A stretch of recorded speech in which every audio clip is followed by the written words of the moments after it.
चलो द्वारकाधीश। तो आज टॉपिक है रात के वक्त की उनकी दिल की बातें। ठीक है, तो हम करने वाले हैं रीडिंग। हमारे सामने हैं टोटल 3 ऑब्जेक्ट्स।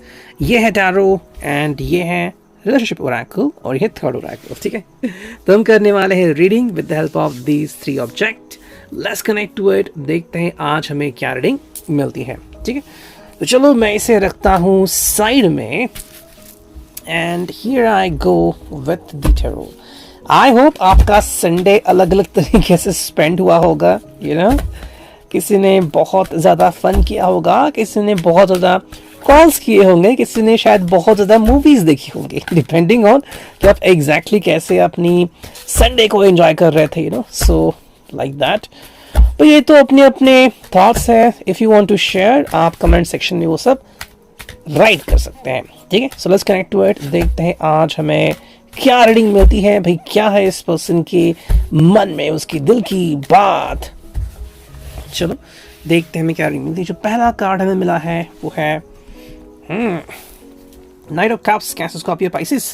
पहला ही कार्ड कप्स वाला। ठीक है, सेकंड कार्ड देखते हैं क्या है एंड ये है भाई 3 of pentacles, taurus, Virgo, Capricorn. चलो नेक्स्ट कार्ड देखते हैं एंड ये कार्ड है क्या है भाई 5 of swords, Gemini, Libra, Aquarius. Fourth card देखते हैं, ये है द एम्परर, एरीज। चलो और हमें 4 कार्ड्स चुनने हैं। फिर आ गया है page of swords, Gemini, Libra, Aquarius. फिर आ गया है 2 ऑफ सोर्ड्स। ओके, देन आ गया है ये queen of cups, cancer, Scorpio, Pisces and finally ये भाई द फूल।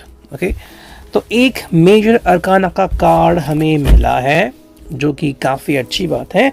जैसे ही रीडिंग शुरू होता है एंड आगे बढ़ता है, मैं आपको वो सारी चीज़ें इन डिटेल्स बताऊंगा। ठीक है, आई थिंक यहाँ पे 2 मेजर अरकाना के कार्ड्स आ गए हैं जो मैं भूल गया था। पहला है द एम्परर, एरीज का साइन, एंड सेकेंड है द फूल। तो ये जो साइंस है मेजर अरकाना के, वो सारी राशियों के ऊपर काम करते हैं। ठीक है, लेकिन अगर हम बात करते हैं स्पेसिफिकली रिगार्डिंग साइंस, जो कि हमें टैरो के 4 सूट्स में दिखते हैं, तो वो है कप्स, पेंटाकल्स, सोर्ड्स। तो यहाँ पे बस एरीज, लियो, सैज नहीं है। ठीक है, लेकिन अगर बात करते हैं स्पेसिफिसिटी की, तो एम्परर जो कार्ड है वो एरीज को रिप्रेजेंट करता है। So let's connect. देखो भाई, शुरुआत है जो इस पर्सन की वो है नाइट ऑफ कप्स। मतलब ये पर्सन काफ़ी कनेक्टेड है, काफ़ी अच्छा महसूस कर रहा है, काफ़ी अच्छा फील भी कर रहा है। I think the person is pretty happy कि भाई दिन जिस तरह से गुजरा या फिर बातें जिस तरह से हुई, अगर आप दोनों ने रात के वक्त बातें करना उचित समझा है तो उसके लिए भी ये पर्सन काफ़ी ग्रेटफुल है कि फाइनली आप दोनों की जो सोच है वो एक जैसी होने वाली है एंड अब वो आपके साथ ढेर सारी बातें शेयर कर सकते हैं। अगर आपने दिन बहुत एंजॉय किया है तो ये बहुत ही खुश हैं एंड इसी के साथ नाइट टाइम एंजॉय कर रहे हैं। शायद गाना सुने, कोई मूवी देखे, फन टाइम करे, तो वो सब हमें यहाँ पे दिखता है। जो सेकंड कार्ड है वो 3 ऑफ पेंटिकल्स। यहाँ पे अपने फ्रेंड से भी कुछ गपशप चलती हुई हमें दिखती है। तो फ्रेंड्स भी इससे दूर नहीं है। ये अपने फ्रेंड के साथ या फिर अगर आप सब लोगों का एक ग्रुप है तो ग्रुप में भी ये पर्सन शायद कम्युनिकेट करना स्टार्ट कर सकता है। तो कुछ अपडेट्स आपको इनके उस ग्रुप के थ्रू भी मिल सकते हैं कि भाई एग्जैक्टली क्या चल रहा है, क्या प्लान बन रहा है इस पर्सन का, कि अगले वीकेंड का प्लान बन रहा है, फिर क्या बन रहा है, that you could think about. जो नेक्स्ट कार्ड है वो है 5 of swords, Gemini, Libra, Aquarius. जैसे हम इस कम्युनिकेशन पे पहुंचते हैं तो कहीं ना कहीं हमें लगता है कि शायद बातों बातों में किसी का ध्यान टूट सकता है या फिर किसी को हर्ट होने वाली बातें भी कही जा सकती हैं। मे बी आप में से, I don't remember and I don't know कि आप में से कितने लोगों के साथ ऐसा हो सकता है, बहुत कम, कि किसी का हार्ट ब्रेक हो। ठीक है, शायद बहुत लाइक जस्ट हाफ और जस्ट 1%। ठीक है, लेकिन मेरे हिसाब से 5 ऑफ सोर्ड्स का मतलब यहाँ पे आ रहा है कि शायद इनके फ्रेंड्स में से किसी का हार्ट ब्रेक हुआ है। ठीक है, एंड बिकॉज ऑफ दैट ये पर्सन जो है वो उसको सांत्वना दे रहा है या फिर जो नाइट टाइम है वो बहुत ज़्यादा उनके साथ ये टाइम स्पेंड करेगा कि भाई उनको बताना, उनको समझाना कि डोंट वरी, सब कुछ ठीक हो जाएगा। एंड शायद ये बहुत ही अभी जस्ट उसको शायद पता चला है, मतलब ज़्यादा देर नहीं हुई, अभी जस्ट उस व्यक्ति को पता चला है कि भाई कुछ ऐसा हुआ है उसके फ्रेंड के साथ, एंड इसलिए अपने फ्रेंड से कम्युनिकेट कर सकता है। एंड हो सकता है कि कोई इसका जो फ्रेंड है वो इसके और आपके रिश्ते को लेके जलन भी महसूस करता है, बिकॉज वो अपने पार्टनर के साथ, अपने लवर के साथ क्वालिटी टाइम स्पेंड नहीं कर पा रहा है। इसलिए कई बार ऐसा भी देखा गया है कि शादी तो हो जाती है लेकिन डिफरेंसेस आ जाते हैं एंड फिर हस्बैंड एंड वाइफ अलग अलग रहने लगते हैं, तो वो भी एक चिढ़ आती है कि भाई शादी तो हो गई लेकिन जो मैं चाहता हूँ वो नहीं हो पा रहा। तो फिर मन में बहुत सारी दुविधाएं आती हैं एंड फिर जब वो किसी को देखते हैं खुश तो उन्हें बहुत ज़्यादा तकलीफ होने लगती है। यहाँ पे हमें कार्ड मिलता है जो है द एम्परर कार्ड। तो ऐसे में मेरे हिसाब से ऐसे किसी दोस्त के साथ इस व्यक्ति की शाब्दिक लड़ाई भी हो सकती है, ठीक है। सेकेंडली, अगर आपका कोई एक फ्रेंड है जो अगर इनको तकलीफ दे रहा है, ओके, तो ऐसे फ्रेंड से भी ये चिढ़ सकते हैं एंड आपको भी कह सकते हैं कि ऐसे फ्रेंड से दूर रहे। आज ही मैं एक वीडियो देख रहा था एंड वहाँ पे एक व्यक्ति यूट्यूब पे है, वो I think the person does kind of counselling work. उन्होंने एक फ़ोन कॉल सुनाया जहाँ पे एक व्यक्ति बोल रहा था कि उसके फ्रेंड के बेस्ट फ्रेंड ने ये सुझाव दिया, उस पर्सन के लवर के बेस्ट फ्रेंड ने सुझाव दिया कि भाई इस पर्सन ने अपने बेस्ट फ्रेंड से बात करना छोड़ना चाहिए। समझिए बात, मतलब अगर ये पर्सन ए है, इसका लवर बी है, तो बी के बेस्ट फ्रेंड ने कहा ए ने अपने बेस्ट फ्रेंड से बात नहीं करनी चाहिए, ओके, एंड उसने मानी। लेकिन फिर भी बातें कैसे फिर भयानक होती गई, मैंने ज़्यादा नहीं सुना ये, but as I remember I think कुछ ऐसे इस पर्सन के साथ हो सकता है। अगर आपको लग रहा है कि हाँ ऐसा कोई आपका फ्रेंड है जो आप दोनों के बीच कहीं ना कहीं आ रहा है, शायद आपको नहीं लग रहा लेकिन इस पर्सन को महसूस हो रहा है, तो आपको बता भी सकता है and you just have to be care about it. Next card है वो है page of swords, Gemini, Libra, Aquarius. I think मुझे यहाँ पे इस पर्सन का एक डिफेंसिव बिहेवियर दिख सकता है एंड अगर आप इस व्यक्ति से खुश नहीं हैं या फिर कोई गलत फहमी है, आप इस पर्सन से नाराज़ है, तो यही समय है इनसे बात करने का एंड उनको बताने का कि भाई एग्जैक्टली प्रॉब्लम क्या है। क्योंकि अगर ये डिफेंस से अटैक मोड पे आ गए तो शायद बातें जो हैं वो अलग राह पे चली जा सकती हैं। तो इसलिए मैंने कहा कि you have to be very careful कि ये क्या कहते हैं, क्यों कहते हैं, इसके पीछे की वजह क्या है। चलिए इस कार्ड है two of swords, Gemini, Libra, Aquarius. I think ये पर्सन आपको कह सकता है डायरेक्टली कि भाई ये हम दोनों के बीच की बातें हैं, किसी थर्ड पर्सन ने यहाँ पे नहीं आना चाहिए। शायद ये बातें आपको हर्ट कर सकती हैं, बट अपेरेंटली इनका कहना है कि ना तो आपकी फैमिली, ना तो इसकी फैमिली एंड ना ही कोई फ्रेंड्स बीच में आने चाहिए। अब देखो भाई, मैं रीडिंग हर प्रकार से आपको डायरेक्ट करके बताता हूँ, बाकी आपको किस तरह से डायरेक्ट होता है ये आपको तय करना है, ओके।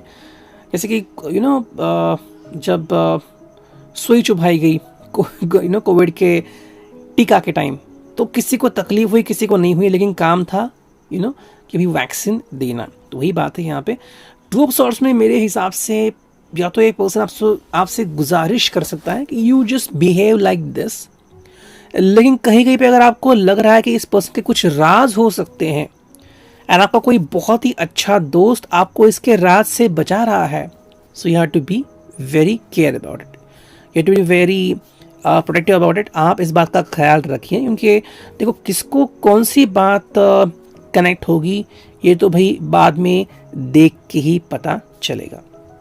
कई मुद्दे होते हैं, कुछ लोग सच्चाई छुपाते हैं, कुछ लोग सिर्फ इस्तेमाल करते हैं, कुछ लोग टाइम पास करते हैं। ऐसे में अगर हमारे फ्रेंड को पता है कि हमारा दिल बहुत फ्रैजिल है, बहुत नाजुक है और जल्द ही टूट सकता है, और एक बार टूट गया तो बहुत जल्दी नहीं हम उससे उभरेंगे, तो ऐसा कोई अगर अच्छा फ्रेंड है तो हमें डेफिनेटली ऐसे किसी गंदे व्यक्ति से सावधान ज़रूर करेगा। लेकिन अगर आपका फ्रेंड जो है आपके ऊपर भड़ास निकाल रहा है तो आपको उससे भी सावधान होने की ज़रूरत है। क्वीन ऑफ कप्स से यहाँ पे हमें इस पर्सन की शांतिपूर्ण मुद्रा दिख रही है। मे बी ये तब है अगर आप दोनों के बीच कोई भी कन्फ्लिक्ट ना हो, लेकिन अगर आप दोनों के बीच कोई कन्फ्लिक्ट है, कोई तनाव है, तो शायद ये पर्सन थोड़ी देर के लिए अकेला रहना ही पसंद कर सकता है। एंड यहाँ पे कार्ड आ गया है द फूल, मतलब ये पर्सन अपनी जर्नी खुद शुरू करना चाहता है, आपसे भी कुछ उम्मीदें नहीं रख रहा। एंड अगर किसी का हार्ट ब्रेक हो रहा है या फिर अगर आपके बीच कोई तनाव आ रहा है, तो शायद ये पर्सन अपनी अलग राह ढूंढने के लिए भी तैयार हो सकता है। देखते हैं सेकंड में हमें क्या रीडिंग मिलती है। मैंने ये ले लिया, देखते हैं हमें क्या रीडिंग मिलती है। चलो 3 कार्ड आ गए, इससे रीडिंग देखते क्या आती है। थिंग्स मूविंग क्विकली, फिर आ गया है फन फ्रेंड, फिर आ गया है यू रीच योर गोल। भाई थिंग्स मूविंग क्विकली का मतलब ये हो सकता है कि कहीं ना कहीं पे चीज़ें बहुत ही ज़्यादा तेज़ आगे बढ़ सकती हैं। लाइक शायद आपने इतना सोचा भी नहीं होगा कि भाई हमारी जो दोस्ती है वो प्यार में बहुत आगे भी बढ़ सकती है।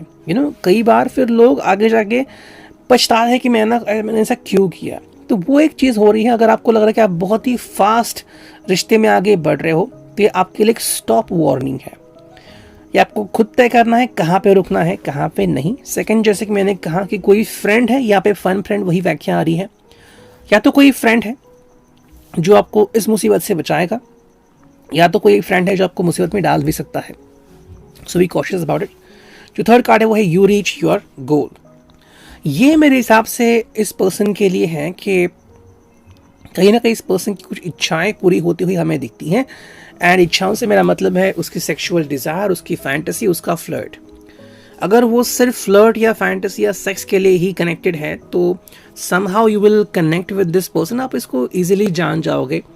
लेकिन फिर भी कई बार ऑब्सेशन इतना ज़्यादा होता है कि हम उस पर्सन को समझ नहीं पाते।